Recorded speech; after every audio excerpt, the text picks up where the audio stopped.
capítulo 9. Leemos en Job 9:33. Este versículo tan corto dice así: no hay entre nosotros árbitro que ponga su mano sobre nosotros dos. Antes de empezar a hablar del mensaje que Dios puso en mi corazón y compartir con ustedes, vamos a pedir su guía, que el Señor pueda hablarnos, que sea Él, no yo, enseñándonos su verdad que está en su palabra. Señor, qué hermoso es cantar de tu gran amor, de tu perfecta obra, de que en ti somos limpios para siempre, Señor. Esa verdad nos mueve, Señor, a mostrar gozo, y tú produces el gozo en nosotros, tu presencia a través de tu Espíritu. Háblanos, enséñanos, guíanos en esta mañana, en nombre de Jesús. Amén. Seguramente estás ahí en tu mente y decís, ¿qué va a decir el pastor con este versículo? Si alguna vez te tomaste un tiempo para ver, estudiar o leer Job, es un libro interesante, y vemos a un hombre del cual Dios mismo dice que era un hombre fiel. Y hay una conversación incluso un poco rara en el cielo, porque dice que Satanás se presenta entre los ángeles, mezclado entre los ángeles que no cayeron, se presenta ante Dios y empieza esa conversación. Es muy interesante lo que el relato bíblico, lo que Dios quería que nosotros supiéramos, lo que va a suceder ahí. Y hablan de Job y Dios dice, Job, ¿no te fijaste? Un siervo fiel. Y acá llegamos al capítulo 9, en el versículo 33 dice, Job dice, no hay entre nosotros árbitro. Pero a veces nosotros, sin entender todo lo que está pasando, Job, decimos, que le está cuestionando de una manera que no corresponde a Dios. En medio de todo su sufrimiento, en medio de todas las adversidades, en medio de todo lo que está pasando Job, él llega a este punto. Primero sabemos en el relato bíblico que le robaron sus bueyes y asnos, y no solo le robaron, sino que mataron también a sus siervos, a los que estaban cuidando este rebaño. Y era una noticia mala tras otra. No terminaban de contarle lo que sucedía y viene otro embate, otro golpe a él. Después le dicen que cayó fuego del cielo, se quemaron no solo sus ovejas, él era un hombre rico, con muchas cosas materiales, se quemaron sus ovejas, sino también se quemaron sus siervos. Podemos encontrar también que luego le robaron sus camellos, vinieron un grupo, le robaron, le llevaron todos los camellos y mataron a sus siervos. En un desastre, en esas cosas que vos nos podés explicar, que el clima, dice, vino una gran tormenta. Entró en la casa, sus hijos estaban celebrando, estaban de fiesta. La tormenta derribó la casa y murieron todos sus hijos. Y como si fuera poco, golpe, como decíamos, tras golpe, luego le va a tocar a él, porque hasta el versículo, al capítulo 2 todavía dice, él no había pecado en su corazón contra Dios. Y otra vez está ahí Satanás, el acusador. Dios, porque no tocaste su cuerpo. Y fue el momento más difícil, que dice, vino una sarna maligna que le afectaba a él. Entendiendo todo esto, en medio de toda esta situación, es cuando Job dice, no hay árbitro entre nosotros que ponga su mano sobre nosotros dos. Es interesante la palabra hebrea que a nosotros nos llega como árbitro. En realidad significa aquel que actúa como un intermediario. Job anhelaba la presencia de alguien que pudiera hacer esta tarea entre Dios y él. Jesús, nosotros hoy por la revelación bíblica, por tener toda la Biblia completa en nuestras manos, sabemos que es esa provisión de Dios para con nosotros. Jesús es Dios y se convirtió en hombre para revelar al Padre, como dice en Juan capítulo 14. Y llevar a los pecadores a Dios. Él vino para salvar vino a buscar y a salvar lo que se había perdido. Él es ese árbitro al que menciona, el que desea tener Job, ese intermediario, ese mediador por el que tanto rogó Job. Ojalá haya alguien que entienda a Dios y que entienda al hombre y se ponga en medio, porque eso es un mediador entre Dios y el hombre, para satisfacer las demandas de Dios, pero poder salvar, redimir al hombre pecador imperfecto. El mes pasado estábamos viendo acerca del Espíritu Santo. ¿Quién es el Espíritu Santo? Aprendimos que es Dios, no es una fuerza, no es una energía, es una persona, es Dios, y vimos acerca de sus ministerios. En esta mañana vamos a aprender, vamos a estudiar juntos, vamos a analizar el texto y descubrir a nuestro Salvador Jesucristo como el maravilloso, el único y gran mediador. Jesucristo, nuestro único y gran mediador. Para ello les invito a que podamos ir a Primera de Timoteo, capítulo 2. Primera de Timoteo, capítulo 2. Vamos a leer allí en el versículo 5. Que dice así.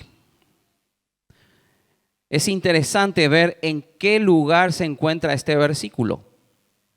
Voy a leer, no lo había mencionado a los que van a pasar los versículos, pero voy a leer todos hasta el versículo 6, del 1 al 6. Primero dice Pablo en su recomendación, en sus instrucciones a Timoteo, le va a decir: exhorto ante todo a que se hagan ¿qué? Rogativas, oraciones, peticiones y acciones de gracias por todos los hombres, por los reyes y por los que están en eminencia, para que vivamos quieta y reposadamente en toda piedad y honestidad.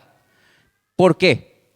Porque dice: esto es bueno y agradable delante de Dios nuestro Salvador. Le desafiaba a Timoteo: hay que orar, hay que hacer oraciones, hay que dar gracias, hay que interceder, hay que pedir. Y dice: por todos los hombres, por los que están en eminencia, para que vivamos quieta y piadosamente. Dice, el cual quiere, versículo 4, acerca de Dios está diciendo: Dios quiere que todos los hombres sean salvos. ¿Y qué dice? Y vengan al conocimiento de la verdad. Pausa. Solo lo menciono, no lo voy a desarrollar. Dios no quiere que nadie se pierda. Es verdad que no todos van a creer, es verdad que no todos van a creer, pero el corazón de Dios es que nadie se pierda. Es un Dios de oportunidad, un Dios de misericordia, que obviamente en algún momento esa oportunidad se va a acabar. Pero el corazón de Dios es que todos los hombres sean salvos y vengan al conocimiento de la verdad. Y allí llegamos a este versículo 5 que dice: porque hay un solo Dios y un solo mediador entre Dios y los hombres, Jesucristo, hombre. Y como les había mencionado, en esta mañana vamos a ver juntos a Jesucristo, nuestro único y gran mediador. Este mes estamos viendo a Jesucristo y vamos a decir así, los ministerios, la tarea que está realizando ahora nuestro Salvador. Él es nuestro único y gran mediador. Ahora la pregunta es: por qué Él, Jesucristo, es único y gran mediador. En primer lugar, por su procedencia. Cuando hablamos y tratamos de explicar a Dios, tenemos que usar palabras que no alcanzan. No alcanzan para describir, pero nos ayudan en nuestra limitación a entender. Cuando decimos a veces procedencia, que Él fue creado, no. Su origen no nos referimos a que se inició en algún momento, sino de dónde viene y quién es Él. Es interesante que el versículo dice que hay un solo Dios. Esto lleva a mi mente a Deuteronomio capítulo 6, versículo 4. ¿Se acuerdan? El famoso Shema Israel. Dios diciéndole a su pueblo: oye Israel, Jehová tu Dios, nuestro Dios, Eloheinu, es uno. Él es uno. Jehová, nuestro Dios, es uno. No es un Dios como en naciones paganas Dios le está enseñando a su pueblo. No es politeísmo. Está bien. Hay un tema que nosotros tal vez no podemos entender por la limitación humana. Por ejemplo, el tema de la Trinidad, que son tres personas de una misma esencia. Dios Padre, Dios Hijo, Dios Espíritu Santo. Pero dice el texto, uno es. Dios es uno. Y en primer lugar, en cuanto a su procedencia, vemos que Él es Dios. Jesucristo, siendo parte de la divinidad, Él es Dios. Hay un solo mediador entre Dios y los hombres. Dios es uno. Y hay una palabra allí cuando vemos ese Dios es uno, la unicidad universal del verdadero Dios. ¿Qué significa esto? Él es único. No solamente único por hablando en cantidad, porque no hay otro, sino uno en calidad. No hay otro como Él. No hay otro como Él. Dios es uno. Y siguiendo con este hilo, es interesante porque toca algo profundo Pablo en un versículo tan corto. Primero dice, Él es Dios, Jesucristo es Dios. Dios es uno, aunque Él es parte de la Trinidad, Él es uno, Él es Dios. En ese hilo de pensamiento, luego podemos ver que Él, Jesucristo, solo Él, es mediador eficaz y perfecto. Solo hay uno, solo un mediador. Siguiendo en ese pensamiento, vemos que, como Jesús lo expresó en Juan 14, yo soy el camino, la verdad y la vida. Nadie viene al Padre sino por mí. No una de las opciones, no uno de los caminos. Dice, yo soy el único, el camino, la verdad y la vida. Solamente hay un camino para la salvación, no solo de los judíos, sino de todo aquel que pone su fe en Jesucristo. Y es justamente por medio de Jesucristo que se puede llegar al Padre. Nadie viene al Padre si no es a través de mí, decía Jesucristo. Jesús es un mejor mediador porque Él es Dios. Porque Él es Dios. No es como los mediadores en la antigüedad, no como Moisés. Es interesante cuando estudias Hebreos, en la carta a los Hebreos, la palabra clave sería mejor o superior. Y vas a ver que en los capítulos se va relatando, Él es mejor o superior a los ángeles, es mejor o superior incluso a Aarón, que era la línea sacerdotal. Después se pone en el capítulo 7 como ejemplo a Melquisedec, que es como un tipo de Jesucristo. No está diciendo que Melquisedec no tenía origen, que era una divinidad. No, nadie sabía, no se conoce, no hay registro de su nacimiento y lo usa como un tipo de Jesucristo. No tiene principio, no tiene fin, pero Jesús es superior a Él, superior. superior a la ley. Él no vino a abrogar, pero es el hombre perfecto porque se hizo hombre por amor, vino a nosotros. Jesús es mejor porque es Dios, pero también es mejor porque Él fue enviado del cielo. Excelente.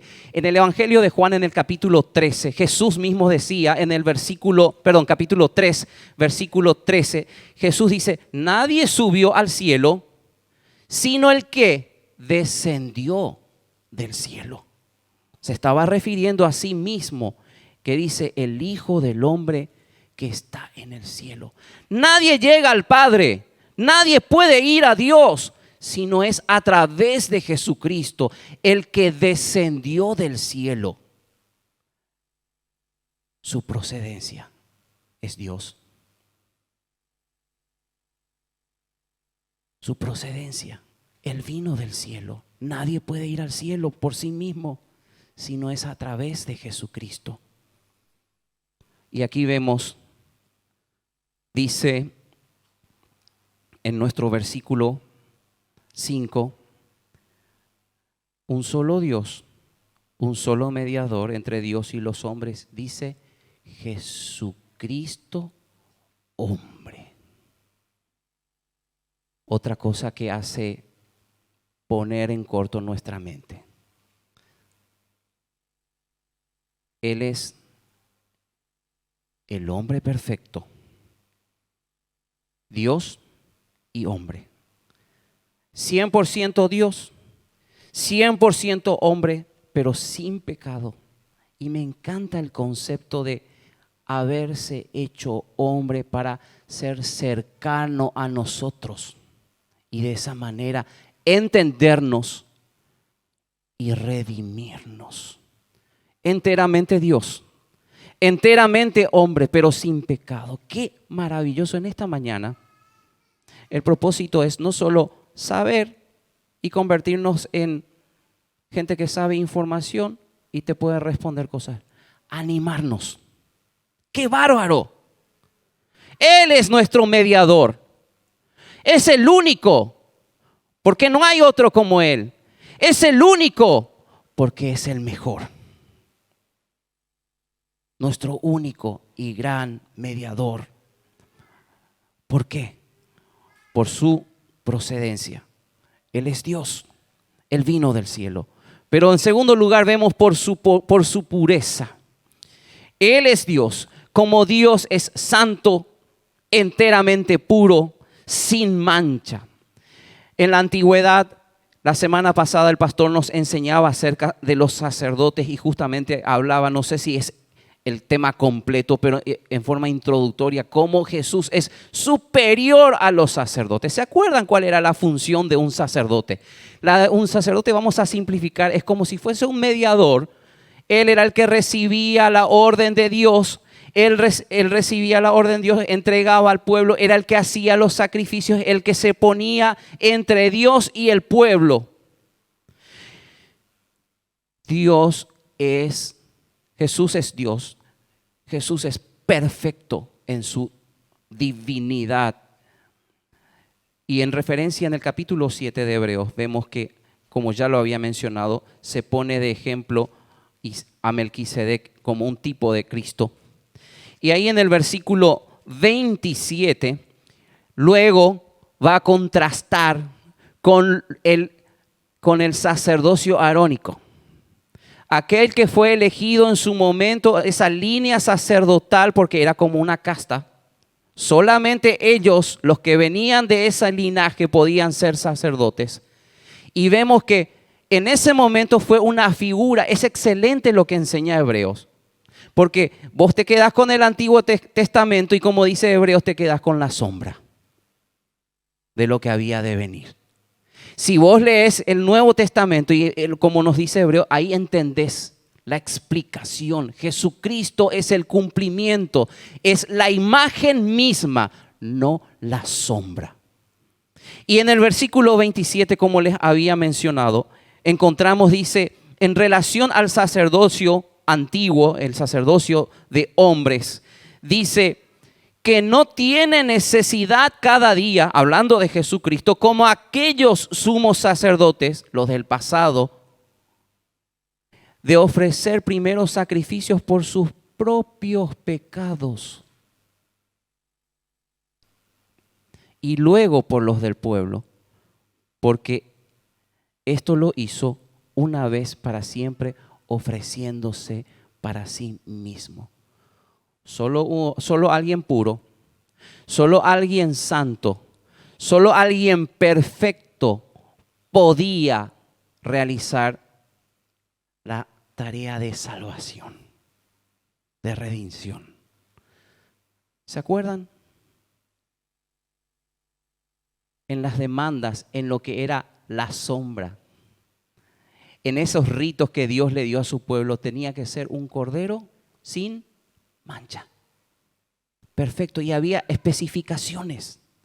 Y Juan vio en el capítulo 1, dice en el versículo 29, he aquí el Cordero de Dios que quita el pecado del mundo. Es espectacular esa palabra cordero, refiriéndose al cordero para el sacrificio.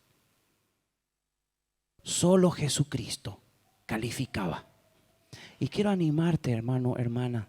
Mira, nuestro mediador, aquel que Job clamaba y ya estaba en el corazón de Dios. La provisión, Jesucristo, es nuestro mediador. Él te entiende, Él comprende por lo que estás pasando y Él está por vos, por mí, a tu lado, a favor tuyo. Él es perfecto porque Él viene del cielo, porque Él es Dios. Él es santo, puro, sin mancha. Y cantábamos que en Él somos lavados. Dice, justificados pues por la fe tenemos paz para con Dios por medio de nuestro Señor Jesucristo. No sos justo, yo no soy justo. Su justicia, hay una canción que cantaba cuando era chico, dice, se aplicó feliz a mi alma. Victoria me concedió cuando por mí murió. Su justicia se aplicó a tu vida. Vos no sos justo, yo no soy justo, no lo merecemos. Pero por medio de ese mediador que se puso entre Dios y vos y yo, y entiende tu corazón, entiende que no sos perfecto, vino para salvar, para redimir, para interceder por vos, por mí. Su pureza. Qué maravilloso es pensar en la justicia de Dios. Justicia que no me queda, no la puedo tener, pero se aplicó a mi vida. Me declaró justo. No hay otro como Él, nuestro único y gran mediador. Hemos visto por su procedencia, por su pureza, pero por su obra perfecta. Dice ahí en el versículo 6 de 1 Timoteo, capítulo 2, el cual se dio a sí mismo en rescate por todos, de los cuales se dio testimonio a su debido tiempo. Me encanta esa palabra rescate. Nosotros a veces hablamos de redención, pero la palabra griega da la idea de algo que estaba como una soga sujetando, esclavizando, deteniendo, privando de libertad a alguien, y esa soga, esa cadena, lo que fuere que está generando eso, es quitado. Nos liberó, nos rescató, nos salvó. Y su obra fue perfecta. Su sacrificio fue perfecto. Me encanta remitirme a Hebreos porque, como les decía, ese es el libro por excelencia. Superior, mayor que. Jesús es superior. Jesús es mayor. Jesús es más grande. Y dice ahí en el capítulo 7, en el versículo 25, dice, por lo cual también puede salvar perpetuamente a los que por Él se acercan a Dios, viviendo para siempre para interceder por ellos. salvar perpetuamente. Nosotros decimos para siempre, sí. Pero es interesante esa palabra griega. Es plenamente, salvar por completo. ¡Qué bárbaro! ¿Entendés eso? Vos no sos perfecto, yo no soy perfecto. Nos vamos a equivocar. Y su gracia es mayor. Me salvó completamente.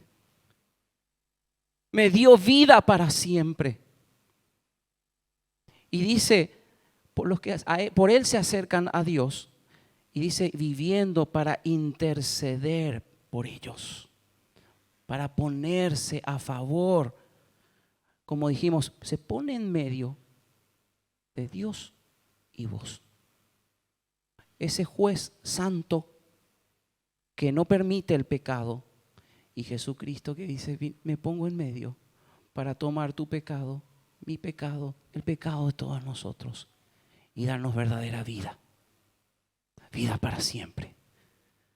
Y poner su justicia a mi favor. Su perfecta obra.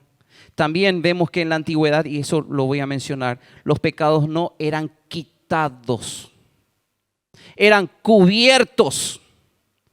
Se derramaba la sangre sobre la tapa, el caforet, y esa palabra griega es justamente cubrir. Era una chapa de oro donde se derramaba la sangre y Dios lo aprobaba. ¿Se acuerdan el arca? Esa caja de madera de acacia recubierta con oro.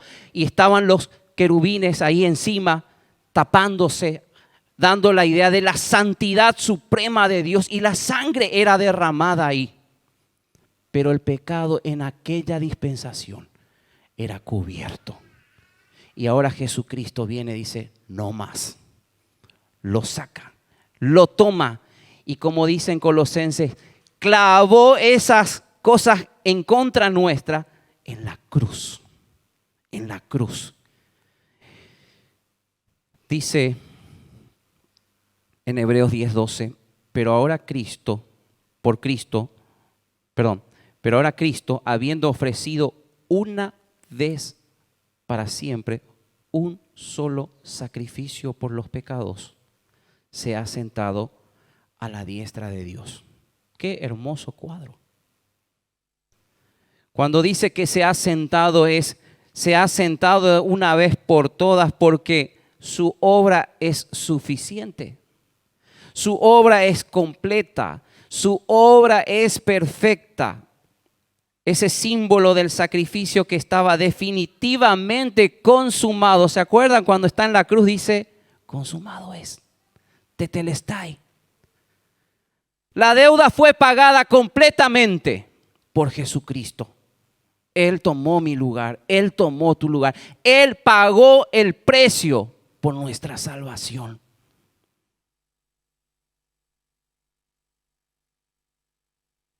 Y en Hebreos 10:14 dice, porque con una sola ofrenda hizo perfectos para siempre a los santificados. ¡Qué bárbaro! Yo santo. Sí. No porque sea yo en mis capacidades. Al igual que la justicia, la santidad se agregó a mí por medio de Cristo. Me declaró santo. ¡Wow! Su perfecta obra. Quiero terminar en esta mañana con 3 imperativos bondadosos, mandatos bondadosos que encontramos en Hebreos. En el capítulo 10, vemos en el versículo 22, dice en primer lugar, acerquémonos con corazón sincero. Primer desafío en esta mañana.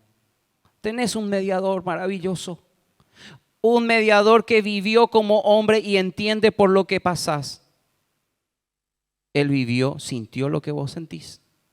Estuvo en la tierra, vino para salvarnos. Acerquémonos con un corazón sincero, en plena certidumbre, con toda la confianza podemos acercarnos a Él. Ya sea que estés en pecado, yo no soy juez de nadie. Analiza tu corazón. Y vos decís, sí, pero le fallé a Dios. ¿De qué? No estoy siendo fiel, no sé lo que fuere. Él está disponible para vos. Como dice en 1 de Juan capítulo 1, versículo 9, si confesamos nuestros pecados, Él es fiel y justo para perdonar nuestros pecados y limpiarnos de toda maldad. Acércate, dale, tenés confianza. Él te da confianza. ¿Viste cuando alguien dice, yo no le di confianza suficiente para que me trate así? No lo conozco. Él te da confianza. Podés acercarte confiadamente, con plena certidumbre. Purificado los corazones de mala conciencia y lavado los cuerpos con agua pura. Versículo 23, el segundo imperativo bondadoso o mandamiento: mantengamos firme, sin fluctuar, la profesión de nuestra esperanza. ¿Sabes que no está hablando de la profesión de fe de la salvación? Estos hermanos a los que se le escribe, a los hebreos, estaban pasando por diferentes dificultades y encima se habían llegado falsos maestros queriendo que judaicen, que vuelvan a los ritos. Por eso se toma el tiempo en explicar que Jesús es mayor que Aarón, que Jesús es mayor que Moisés, que Jesús es superior y mejor. Y les dice, manténganse firmes, no en la confesión, en ese día de la salvación. Esa palabra profesión de ahí viene una palabra nuestra, la de homologar, decir lo mismo, homologar, decir lo mismo.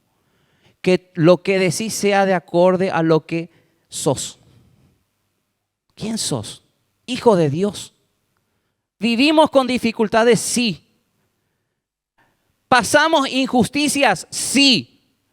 No es color de rosa porque tenés a Cristo en tu corazón, también es verdad. Pero en Él, como dice en Romanos capítulo 8, somos más que vencedores. Mantengámonos firmes. Aferrate no al pastor, aferrate no a un grupo, aferrate al Señor, nuestro único y gran y magnífico y perfecto mediador. Y el versículo 24 dice, finalizando, qué hermoso, después de todo esto, después de decirte, che, acércate con confianza, mantenete firme, dice, y considerémonos unos a otros para estimularnos al amor y a las buenas obras. Tenemos un maravilloso mediador. Animarnos. Vamos a servir juntos. Vamos a tropezar, pero tenemos que amarnos, porque Él nos amó primero. Porque el amor de Dios, ayer hablaba con los chicos, no es saber si está. No se olviden que el fruto del Espíritu es amor. Él produce en nuestras vidas en una manera sobrenatural, antinatural, amor verdadero. Inclinemos nuestros rostros. Llegamos a ti, Señor, después de leer tu palabra, humillados